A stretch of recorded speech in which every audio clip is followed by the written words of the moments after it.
বিদ্যুৎ বিভাগ হাই হাই হাই হাই হাই অসম সরকার হাই হাই হাই হাই হাই হাই অসম সরকার হাই হাই হাই হাই হাই হাই কাম নাই শক্তি বিভাগ হাই হাই হাই হাই হাই হাই শক্তি মন্ত্রী হুঁশিয়ার হুঁশিয়ার হুঁশিয়ার স্মার্ট মিটার বন্ধ কৰিব লাগিব ইনকাম জিন্দাবাদ জিন্দাবাদ জিন্দাবাদ চৰকাৰে যিদৰে আমাৰ প্ৰতিজন খাতি খোৱা মানুহক লুণ্ঠনৰ এটা ষড়যন্ত্ৰ কৰিছে খুব দুৰ্ভাগ্যজনক কথা।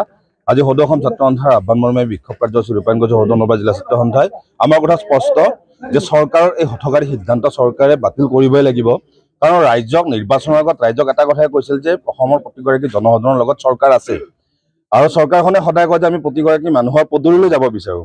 কিন্তু ৰাজ্যক লুণ্ঠন কৰি ৰাজ্যৰ পৰা নেলু চেপি ধৰি চৰকাৰখনে যি এটা শোষণৰ ৰাজনীতি কৰিছে খুব লজ্জাজনক কথা। এই কথাটো কেতিয়াও মানি লোৱা নহয় আৰু চৰকাৰে এই হঠকাৰী সিদ্ধান্ত বাতিল কৰি ৰাজ্যক সকাহ দিবই লাগিব। কাৰণ অনাগত দিনত ছাত্ৰ সন্থাই আমি আগৰ পৰা স্পষ্টভাৱে কৈছোঁ যে এইসমূহ কাম আমি কেতিয়াও মানি নলওঁ। কাৰণ খাতি খোৱা মানুহৰ দিন হাজিৰা কৰা মানুহৰ যিটো আজিৰ সময়ত অৱস্থা সেই কথাটো হৃদয়ৰ পৰা হৃদয়ংগম কৰা চৰকাৰৰ প্ৰয়োজন আহি পৰিছে।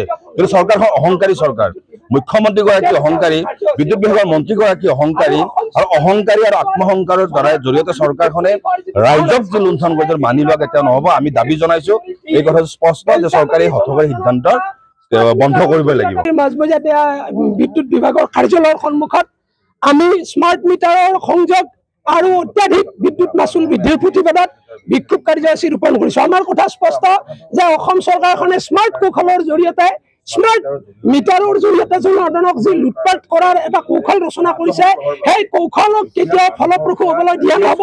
ইতিমধ্যে অসমৰ সৰ্বস্তৰত সদৌ অসম ছাত্ৰ সন্থা তথা সাধাৰণ ৰাইজেও এই স্মাৰ্ট মিটাৰৰ বিৰোধিতা কৰিছে। যেতিয়ালৈকে স্মাৰ্ট মিটাৰৰ সংযোগ বন্ধ নকৰে অসম চৰকাৰে তেতিয়ালৈকে আন্দোলনৰ কাৰ্যসূচী অব্যাহত থাকিব। আৰু বিশেষকৈ এই চৰকাৰখন বিজেপি নেতৃত্বাধীন হিমন্ত বিশ্ব শৰ্মাৰ নেতৃত্বাধীন অসম চৰকাৰখনে এতিয়া জনসাধাৰণক লুটি পুটি খোৱাৰ কাৰণে এই কৌশল তুলিছে।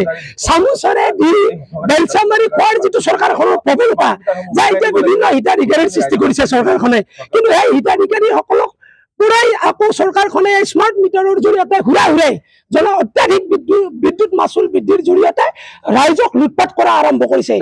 ৰাইজক লুটপাট কৰা কাৰ্যক কোনো কাৰণত ছাত্ৰ সন্থাই সহ্য নকৰে আৰু যেতিয়ালৈকে স্মাৰ্ট মিটাৰৰ সংযোগ বন্ধ নকৰে তেতিয়ালৈকে সদৌ অসম ছাত্ৰ সন্থাৰ নেতৃত্বত আন্দোলনৰ কাৰ্যসূচী অব্যাহত থাকিব।